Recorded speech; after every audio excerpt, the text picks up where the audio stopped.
mà mình hay uống, ngày nào cũng ra làm. Hoa quả ở đây rất là tươi luôn. Tươi dã man. Quả tươi lắm. Đây là anh chủ quán. Hoa quả ở đây thì gồm có dứa, này, ổi, táo, nho, xoài, thì có chuối, dưa hấu, dừa, cây. Giá đây mọi người có thể tham khảo. Mình hay uống ở đây á, ngon, bổ rẻ. Nói chung là rất là ngon.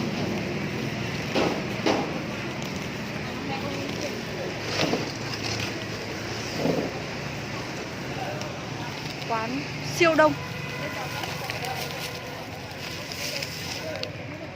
Siêu đông nữa chứ.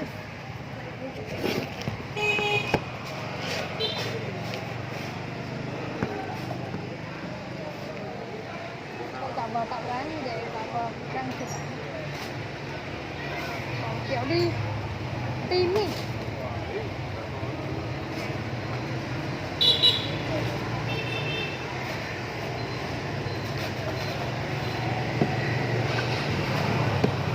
Đây, hôm nay bọn tôi đi uống sinh tố, quán rất quen thuộc, gần như hôm nào uống.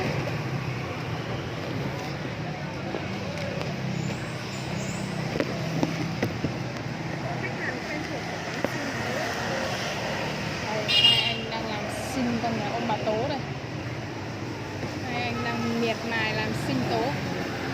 Quán này ở đối diện cổng Nhiệt Điện.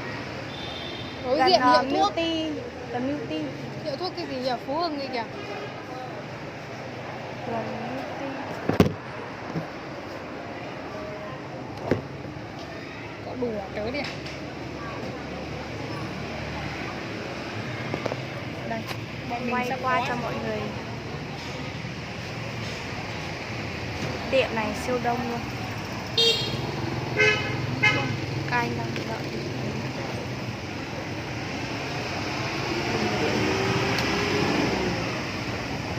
Quán rất là đông, đồ uống rất là tươi, sạch, ngon, rẻ.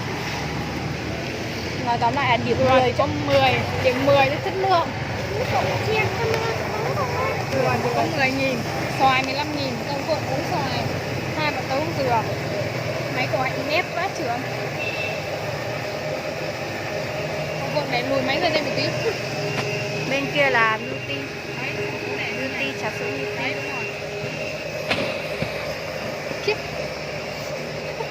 Các cậu bắt trước tớ, thấy tớ để các cậu cũng để. Điên là chắc chắn phải để rồi, cầm mỏi tay lắm. Kiếm một cái gì đó chẳng.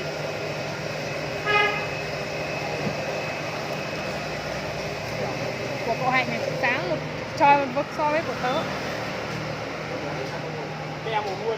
Vâng.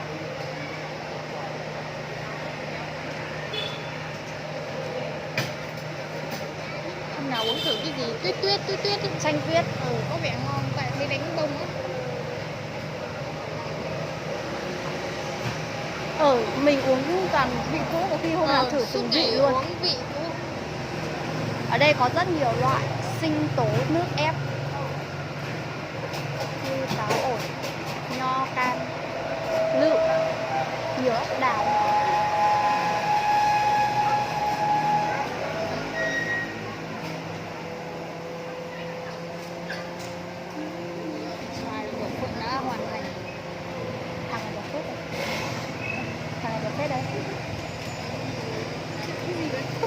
À, tính nhìn góc nghiêng cậu ạ.